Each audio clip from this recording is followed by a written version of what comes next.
Alright, YouTube, it's the Shadow King Nazru, and I'm back from the theaters watching after watching Dragon Ball Z Battle of the Gods.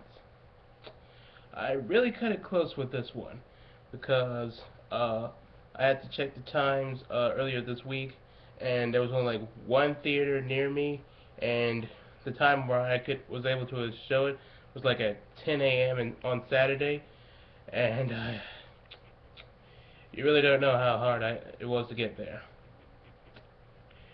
And let me just say that this was the English dub version of Dragon Ball Z Battle of the Gods, not the Japanese version. What Dragon Ball Z Battle of the Gods is about is that uh, one of the titular gods, Beerus, the god of destruction, has waken up from his 39 years slumber, uh, which has been going on throughout the time of the entire series of Dragon Ball and Dragon Ball Z. And he's had this prophetic dream, along with the prophecy of the Oracle Fish, saying that in 39 years' time, there would be an opponent that could rival him, called the Super Saiyan God. And he goes off to find the Super Saiyan God and encounters the Z Fighters in his quest to find them.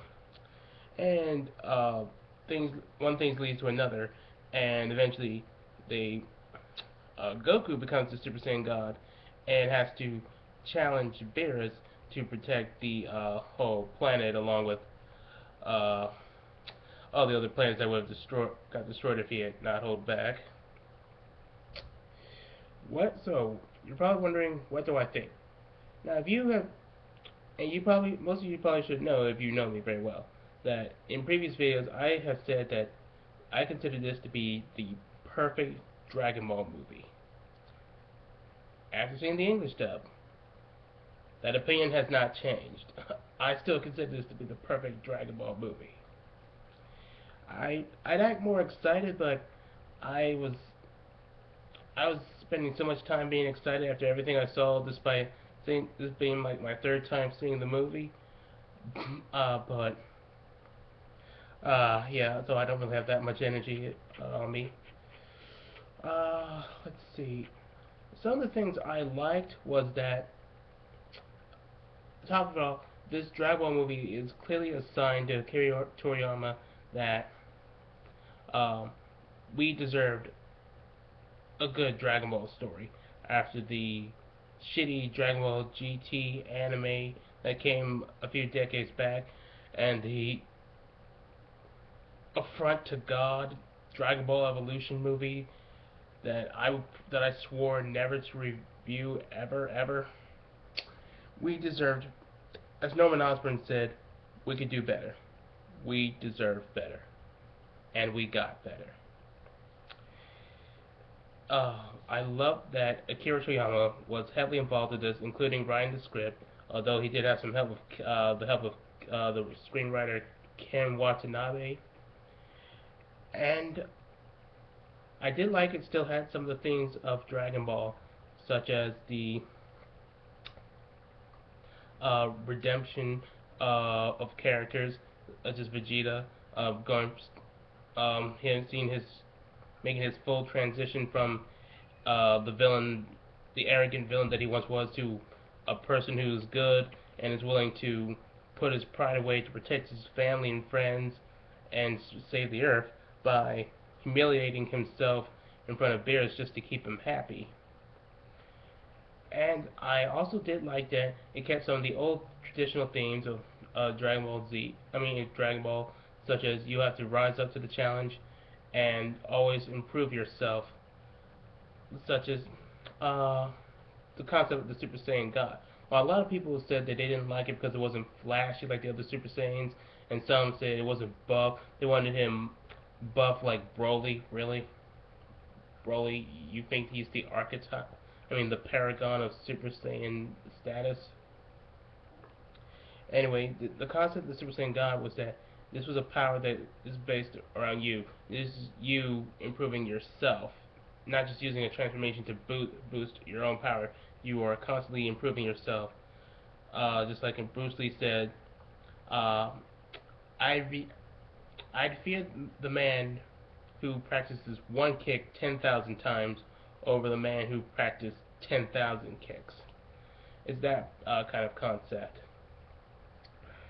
And I did love that they made it completely impossible for GT to happen because it has the Pilaf gang back from the original Dragon Ball series, and they were made into little kids back when they went for the Dragon Balls, and they made it apparent that they're not going to wish for their youth back. They were planning on wishing for money or world domination, either one. And this brings up to the point that GT will never happen because in GT, the Pilaf gang were elderly people, and thus, since they won't be that old at that time, GT cannot exist. So yes, to all the people who still thought GT was going to happen, there's your proof that it's not happening. As for the acting is very top notch because they used a lot of the stuff they used from Kai. I mean, not reusing Kai voices. They're just the voice actors kept up their game from DBZ Kai. I also did like how Colin Clickenbeard has uh, voiced Kid Mai, and some of the people want to know what do I think about spoiler alert. What do I think of Mai and Trunks being a couple? Um, well, she's technically a kid again, so I really don't have much problem with it. And there's still a lot of it still balances the action and comedy bits. Um, like I said, Vegeta did this dance to entertain Beerus and to prevent him from getting angry. Let's see. Gohan was kind of getting drunk and trying to show off for the kids, and a whole lot more.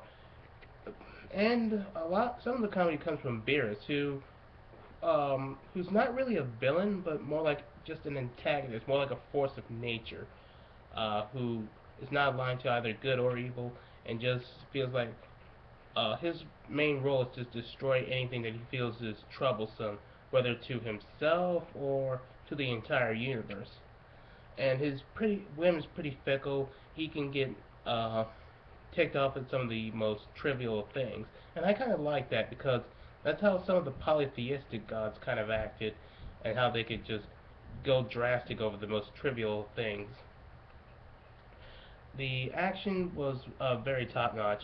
I did love the fight between Super Saiyan God Goku and Beerus, and we did get to see the extent of some of the characters in the fight, such as when Vegeta got really angry at Beerus, he was able to, for a brief time, fight on par with him and cause some slight damage. And we saw how powerful Super Saiyan 3 Goku was by when he was fighting Beerus originally, and even though he lost that fight, he was able to show his strength and speed, even going so far as to punch a hole through Kinkai's planet. And I thought that was really impressive. And um, we haven't seen the full potential of Super Saiyan God, but we can see that since he fought on par with Beerus, that uh, when we saw Beerus accidentally destroy planets when he tried this food that Whis told him to, and he just tackled into these planets and they blew up, so Goku would be on par with that. Let's see. I re- really do love this movie. It met every my expectations and sometimes even surpassed them. Now, there's some of you are wondering, do I think this is as good as The Amazing Spider-Man 2? Yes. This is definitely as good as The Amazing Spider-Man 2. But will it? And some of you are wondering, which one do I think will be number one uh, on my list for movies of 2014? Well, that's a video topic for another time. So, this is King Nazru saying that I gave Dragon Ball Z Battle of Gods still a 10 out of 10. And this is King Nazru signing off.